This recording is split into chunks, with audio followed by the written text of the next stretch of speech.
ele passa por Samaria propositalmente. Enquanto os outros judeus, eles evitavam passar por Samaria, ele passa por Samaria de forma proposital. Cansado, ele senta ao poço de Jacó. E quando ele está ali, a mulher vem e volta a dizer, em um horário que não é comum, ao meio-dia. E quando ela chega ao poço, ela nota aquele homem e ele pede para que ela tire água para que ele beba, porque ele está com sede. Quando ele pede na conversa, ela percebe de que ele é judeu. Como podes tu, sendo homem, falar comigo, uma mulher, e ainda por cima, samaritano? Jesus se preocupa com você. Ele se preocupa conosco. Ele se preocupa com aquilo quem somos. Mas o interessante é que, independente daquilo que somos, o que de fato importa para Cristo, para Deus, é quem nós podemos ser. Porque o que eu vejo, Joseph, é o agora, é o ontem. A partir das informações daquilo que eu consigo ver, eu posso traçar no perfil daquilo que eu acho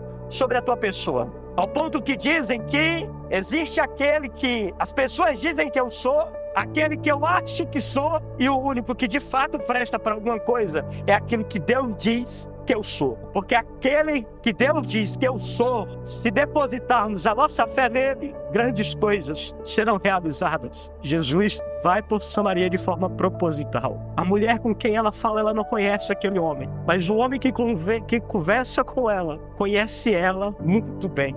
Sabe das suas dores, das suas angústias, as suas lutas, a sua dificuldade. Ele conhece o seu passado, mas ele trata do seu problema, da sua dor, com empatia, com compaixão e não com julgamento, como a maioria das pessoas fizeram ao longo da história com ela, ao ponto de que ela ia em um horário improvável, sozinha, por medo, por vergonha. Mas aquele homem, quando fala com ela, mesmo falando do seu problema, da sua dor, da sua vergonha, do seu medo, do seu pecado, ele demonstra compaixão, ele demonstra empatia. A maioria das pessoas, quando vem falar do nosso problema, a maioria vem com esse olhar de julgamento. Mas Deus não. É necessário que também a gente assuma as nossas responsabilidades dos nossos erros, dos nossos atos. Eu sempre falo que se a sua vida não estar bem hoje, se você tem essa plena convicção de que sua vida não vai bem, o principal responsável é você mesmo. Mas pela fé você pode dar um basta hoje e começar a construir uma nova história, um novo roteiro. Só deposite a sua vida e deixe Deus guiar você. Deixe Ele tomar as decisões por você. Faça a vontade do Pai. O seu passado não define quem você é, e nem o seu presente momento, mas as suas decisões tomadas hoje vai definir o seu futuro amanhã. Jesus conversa com a mulher samaritana, demonstrando total empatia pelo seu problema. A mulher foi ali buscar água para saciar a sua sede, mas a proposta de Jesus a ela é completamente diferente, ao ponto de que ela nem compreende.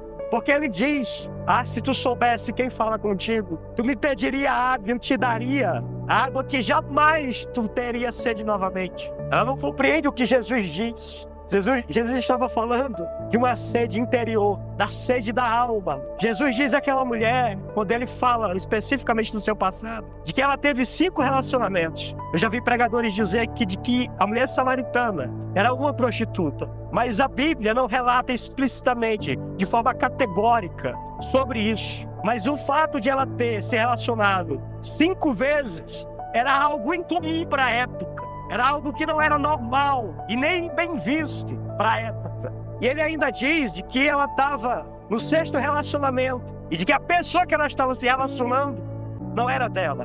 O que dá a entender de que também era uma relação imprópria. E tem alguns que vão até mais longe de dizer de que ela era amante de alguém. Mas a Bíblia também não deixa de forma categórica sobre isso. Mas o fato é de que todos os seus relacionamentos não era algo aprovável diante da sociedade em que ela estava inserida. A questão é que depois da conversa de Jesus com ela, onde ele fala do seu passado, onde ele mostra quem de fato ela é, aí ela sente a necessidade de perdão. E depois da conversa, desses últimos detalhes, ela fala de que eles estavam à espera de alguém. E aí é onde Jesus se revela, onde ele disse que era ele mesmo, de que ele era o Messias, esperar. E aí, quando ele se revela como Messias, a mulher retorna para a sua cidade e testifica de Jesus. E fala de Jesus para as pessoas. Quando ele se revela como o Cristo, o Messias, aquele que veio para perdoar pecados, não somente para ressuscitar, curar, batizar, mas também para perdoar, salvar, ela volta para testificar o que Jesus tinha feito a ela, do encontro que ela teve com ele. E a notícia para ela foi tão impactante que ela até esquece o seu canto. Ela até deixa de pegar água e volta para contar sobre quem ela encontrou. Se até hoje você tem vivido sem direção, sem propósito, se até hoje você acha que a sua vida não teve importância alguma, eu quero te dizer que aquele a qual nós servimos, se verdadeiramente nós nos encontrarmos com ele, tudo fará sentido. Nas células, quando eu estou com os jovens, eu sempre falo muito de propósito. Porque durante muito tempo da minha vida, eu vivi apenas por existir, sem entender do porquê eu vim a este mundo. E uma das perguntas, ou melhor, entre muitas perguntas cruciais da nossa existência, a que mais a gente se questiona, as três mais que a gente se questiona é: de onde viemos, para onde vamos e com quem vamos? E eu falo que não faria sentido algum Deus te enviar a este mundo, Deus permitir que você viesse a este mundo, sabendo que você tem total liberdade de dizer não a ele, de não servi-lo, de ignorá-lo. Não faz sentido você estar neste mundo, crer nele, e ter esse desejo doido de retornar para lá, simplesmente para ser salvo, para fugir do inimigo das nossas almas. Se Deus permitiu que você viesse a este mundo, de que você existisse, é porque há um propósito, é porque há uma finalidade. E o propósito é levar a sua presença a outras pessoas, é levar o seu nome a outras pessoas, é torná-lo ele conhecido entre outras pessoas. Esse é o propósito e a vontade de Deus para as nossas vidas. A única forma de Eva conhecer a Deus era através de Adão. E a única maneira de Adão conhecer Deus na sua totalidade era através da sua esposa. É por isso que nós somos a imagem e semelhança de Deus. Imagem, as nossas faculdades intelectuais, a capacidade de pensar, raciocinar, agir, decidir, tudo que está interligado à inteligência, isso é a imagem de Deus. Semelhança, faculdades morais, é a capacidade de sermos bondoso, amoroso, generoso. Isso é ser semelhança de Deus. Só Deus tem atributos, o homem tem qualidades. Então, todas as vezes que Eva era amorosa, bondosa, ela apontava para os atributos de Deus. Adão conhecia a Deus através das ações da sua esposa e vice-versa. Deus é um ser relacional. Por isso que ele cria dois e não um. Deus é um ser relacional. Por isso que ele criou a minha pessoa e criou você, Joseph. Criou você, irmã Simone. Porque a única maneira de eu conhecer a Deus é através das suas vidas.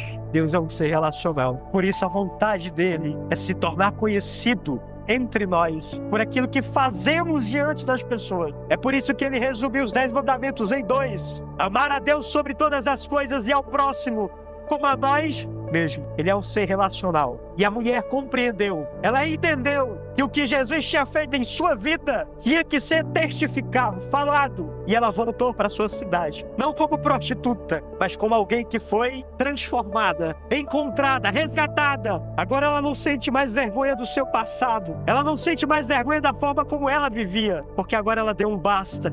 Começa-se uma nova vida, uma nova trajetória. E ela começa a testificar daquele a quem deu água a ela. Precisamos falar dele, do que ele fez em nossas vidas. Precisamos falar de quem ele é em nossas vidas. A mulher, quando fala de Jesus, as pessoas creram nele. Ela foi sozinha ao poço. Quando ela vai testificar o que Jesus fez em sua vida, ela retorna, só que agora trazendo mais pessoas. Jesus, ele fica ali por 2 dias depois desse episódio, ensinando o povo de Samaria, que sempre foi ignorado pelos judeus, que sempre foi tratado como a escória da sociedade. Eu volto a dizer, ele veio não só aos bons, mas também para as prostitutas, para os dependentes químicos, para os alcoólatras. Ele veio para os perdidos, ele veio para os pecadores, os improváveis, os desacreditados. Ele veio para aqueles que não têm esperança, perspectiva. Ele quer perdoar os nossos pecados, os nossos erros.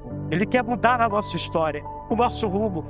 Ele quer nos dar propósito, que possamos depositar a nossa fé nele. Ele é o nosso Messias, Que Deus possa também se revelar a você. Que Jesus possa se revelar a você na sua totalidade. Que você possa beber também da sua água, que é uma fonte que nunca se acaba. E que você possa viver o improvável diante dele e uma vida com propósito. Vamos orar.